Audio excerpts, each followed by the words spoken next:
આકાશવાણી અમદાવાદ વડોદરા. હવે આપ બોટાદ જિલ્લાનો સમાચાર પત્ર સાંભળશો, જેના લેખક છે પ્રકાશ ભીમાણી. ચૈત્ર મહિનાની શરૂઆત સાથે ગરમીની શરૂઆત થઈ ચૂકી છે. ફાગણ માસના ધૂળેટી, ચૈત્ર નવરાત્રી અને મુસ્લિમ બિરાદરોના પવિત્ર રોજા, રમઝાન ઈદ, ચેટીચાંદ વગેરે તહેવાર ઉજવાઈ રહ્યા છે.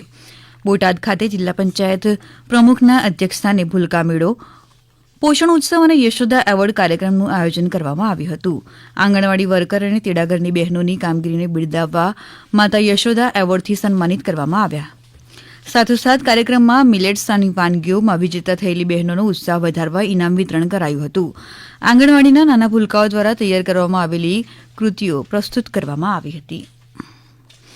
બોટાદ જિલ્લાના ગામડાઓ અને શહેરના જુદા જુદા વિસ્તારોમાં હોલિકા દહન કરવામાં આવ્યું હતું, જેમાં નવપરિણીત યુગલોએ નાળિયેર હોમી તેમજ નવા જન્મેલ બાળકોને હોળીનો વર બનાવી પરંપરાગત રૂપે ઉજવણી કરી હતી.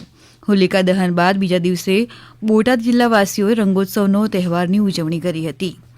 સાળંગપુર હનુમાનજી મંદિરમાં વિશાળ સંખ્યામાં ભક્તજનોએ રંગોત્સવનો લાભ લીધો હતો. સાહેલી જાયન્ટ્સ ગ્રુપના મહિલા સભ્યો અને બોટાદ નગરપાલિકાના નવનિયુક્ત મહિલા પ્રમુખે મનોદિવ્યાંગ બાળકો સાથે રંગોત્સવની ઉજવણી કરી હતી. આંતરરાષ્ટ્રીય મહિલા દિવસ નિમિત્તે જિલ્લામાં જુદા જુદા કાર્યક્રમોનું આયોજન કરવામાં આવ્યું હતું. આયુષ મેડિકલ કેમ્પ તેમજ જાયન્ટ્સ ગ્રુપ બોટાદ દ્વારા મહિલા દિને જન્મેલ દીકરીઓને કીટ વિતરણ કરવામાં આવ્યું હતું. જુદી જુદી શાળા કોલેજોમાં વ્યાખ્યાન સહિત કાર્યક્રમો યોજાયા હતા. સાહેલી જાયન્ટ્સ ગ્રુપની મહિલાઓ દ્વારા મહિલા તબીબ ડોક્ટર અંજલિ ભલગામિયાનો હોમિયોપેથિક કેમ્પ યોજવામાં આવ્યો હતો. આ કેમ્પમાં વિદ્યાર્થીઓને હોમિયોપેથિક તપાસ અને દવા ફ્રીમાં આપવામાં આવી હતી.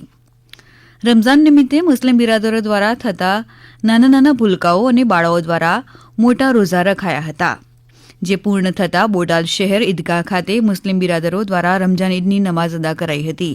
ત્યારબાદ તમામ લોકો દ્વારા ઈદનો તહેવાર ખુશીઓની સાથે ઉજવણી કરાઈ હતી. તેમજ બોટાદ પોલીસ પ્રશાસન દ્વારા ખૂબ જ સાથ અને સહકાર અને સહયોગ આપ્યો હતો. બીજી તરફ ચૈત્ર માસના નવરાત્રિને લઈ હિન્દુ પરિવારોમાં માતાજી આરાધના, ઉપવાસ, કથા શ્રવણ જેવા કાર્યક્રમો યોજાઈ રહ્યા છે.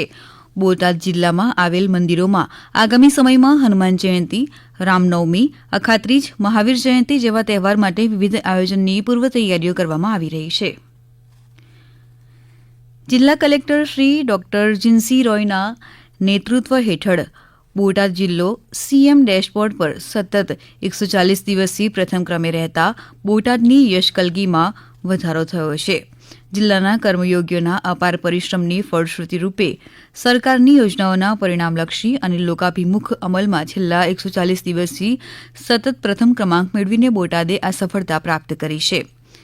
આ ઉપરાંત કુલ 365 દિવસો પૈકી 222 દિવસો એટલે અંદાજિત 61% દિવસો દરમિયાન ટોપ 5 જિલ્લાઓમાં સ્થાન જાળવી રાખ્યું છે. એનઆઈઓએસ દ્વારા લેવામાં આવેલી આશા સર્ટિફિકેશન પરીક્ષામાં બોટાદ જિલ્લાની આશા બહેનોનું 100% પરિણામ આવ્યું છે. પરીક્ષા આપનાર દરેક આશા બહેનો પાસ થયેલ છે. 40થી વધારે આશા બહેનોનું પરિણામ 90%થી વધારે આવતા બોટાદ જિલ્લાનું ગૌરવ વધાર્યું છે. બોટાદમાં જાયન્ટ્સ ગ્રુપ દ્વારા ચકલી બચાવ ઝુંબેશ સાથે માળા અને પાણીના કુંડા રાહત દરે વિતરણ કરવામાં આવી રહ્યા છે. વિશ્વ ચકલી દિનથી શરૂ કરેલ આ ઝુંબેશમાં રવિવારે દીનદયાળ ચોકમાં અને નિયમિત રીતે આરજે બેટરી બોટાદ ખાતે ચકલીના માળા અને કુંડા રાહત દરે આપવામાં આવે છે, જેમાં આજ સુધીમાં 1500 ચકલીના માળા અને 900 પાણીના કુંડાનું રાહત દરે વિતરણ કરવામાં આવ્યું હતું. આ ઉપરાંત બોટાદ અને આસપાસની શાળાઓમાં મિશન ગ્રીન બોટાદ દ્વારા વિનામૂલ્યે વ્યક્તિ દીઠ અને ચકલીનો માળો વિતરણ કરવામાં આવી રહ્યા છે.